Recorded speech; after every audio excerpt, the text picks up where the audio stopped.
Nul n'ignore l'importance et la nécessité de l'information sur la vie d'un peuple qui a besoin de savoir ce qui se passe dans son entourage proche et lointain. Encore que cette dernière doit être utile à la population. C'est pourquoi le Conseil national de la communication encourage des initiatives allant dans le sens d'améliorer la façon de la collecter, de la traiter et de la transmettre, qui doit être soumise au strict respect d'une certaine réglementation en vue d'éviter les dérapages éventuels. Animé par l'esprit de dialogue, le Conseil national de la communication a organisé plusieurs rencontres avec les responsables des médias en vue d'échanger sur la façon d'exercer la profession dans les limites de la loi.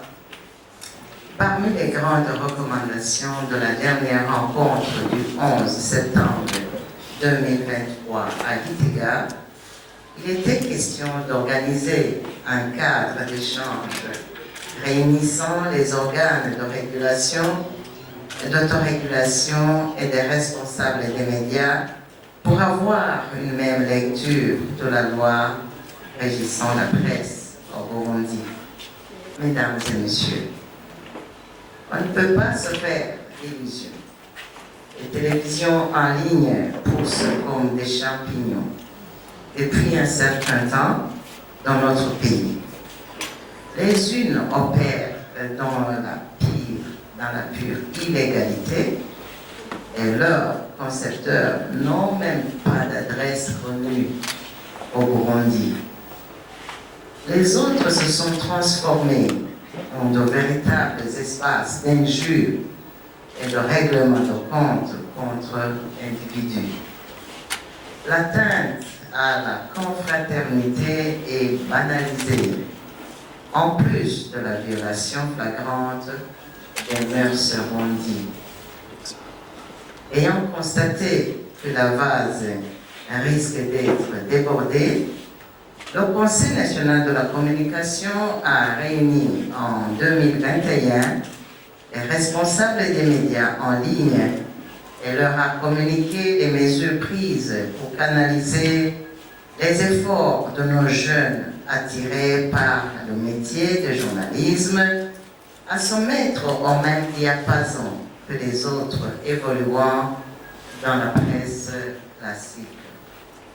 Ainsi, depuis 2021, et pour rester en phase avec le slogan « Jamais sans les médias », tel que prôné par son Excellence, Monsieur le Président de la République, le Conseil national de la communication a ouvert grandement les portes et accueilli dans le registre national des médias les télévisions en ligne. Elles ont les mêmes droits et devoirs que les télévisions classiques à partir du moment qu'elles obtiennent l'autorisation d'exploitation.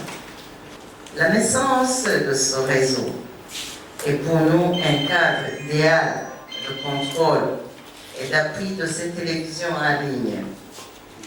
Ce réseau constitue désormais pour le CNC un interlocuteur valable pour la conduite de notre plan stratégique triennal 2023-2025.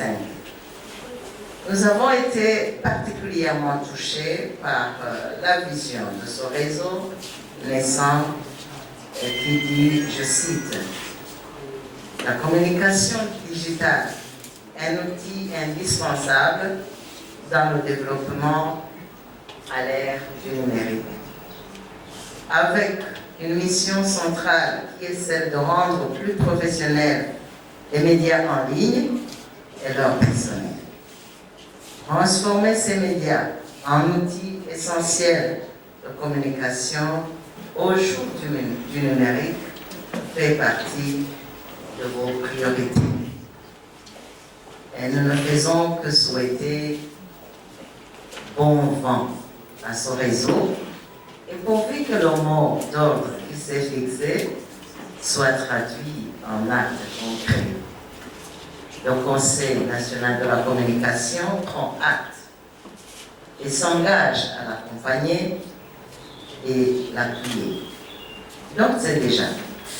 Nous invitons les responsables de ce réseau à nous transmettre dans les meilleurs délais les textes et actes constitutifs pouvant nous permettre de le valider aussitôt.